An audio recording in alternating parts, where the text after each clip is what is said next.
And Darren will be among the many veterans honoured at the annual Remembrance Day service later this morning. And we can speak now to our reporter Lebo Diseko, who is at the Cenotaph for us this morning. Morning to you, Lebo. Always a very important and poignant occasion, and people beginning to gather at the Cenotaph already this morning. Yeah, I'm sure you can see some of the preparations starting to take place behind me. And I think the report that you just played really goes to the heart of what today is all about, those who have sacrificed so much in service to their country. I'm joined by two serving members of the armed forces, Lance Corporal May Percival and Flight Lieutenant Stephen Andor. Lance Corporal, let me start with yourself. You've recently come back from Kabul as part of Operation Pitting. You must be incredibly proud of the work that you did there. You're fairly young in your career, fairly new comparatively. What was it like being part of such a major operation? I just never thought I was going to get the experience and the operation to go and do. Because I haven't been in the army that long, I never thought I'd be able to go on an operation or do anything to help people that needed help. And to me, it was just a great opportunity to help those that are in such a vulnerable situation and get them out of there. The 15,000 people we have saved and the more we're saving every day is just incredible. And when you think back to that time, is there anything in particular that stands out in terms of what you did there? I think when the women and children came through, especially for them to see a female face, they would like just come to you crying, but also with happy tears. Like, we were such a calm face for them to see.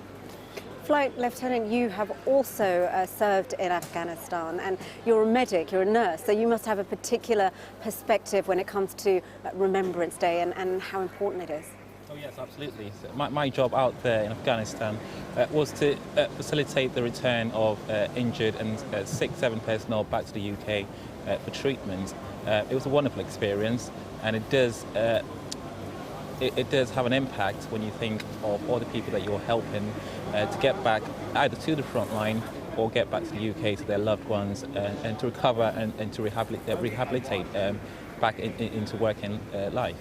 Your grandfather actually served in World War II, didn't he? How do you think he would feel seeing you here today? Well, I think he'd be very proud. It wasn't an experience that he spoke about a lot, but I know from my father that he was very proud of the work that he did out there. He lost a few of his friends and his dearest colleagues, but it's an experience that he never would forget. A few years ago, I stood at the Menin Gate in Belgium and listened to the last post being played, and there was a real sense of sadness and loss and grief, but also mixed in with that, much like today, it's a real sense of pride and gratitude and respect for everyone that's laid their lives down and paid the ultimate sacrifice for the freedoms that we enjoy today as a nation. And he was actually part of the West African colonial troops, Absolutely. wasn't Yes. he? Yes. So do you think that Remembrance Day also resonates around the world? Oh, I think it does, yes. I think throughout the world, everybody that served, either as part of the British Empire or part of the colonies at the time, I think they have a real sense of pride in what they achieved. And being here today, being stood here today, for me, it's a real sense of pride in what they did and paying respect to them as well.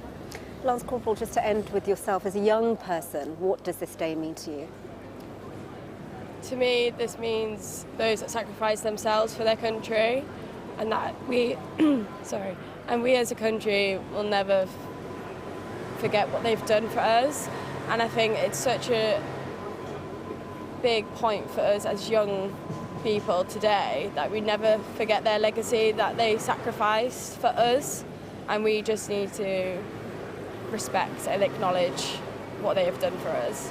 Thank you so much, both of you. Well, as they've both said so eloquently, this is about remembering the contribution, the sacrifices, paying tribute to all of those who have done so much in service to this country. And we are just a couple of hours away from the start of proceedings here in Whitehall, and we'll bring you the latest as we have it.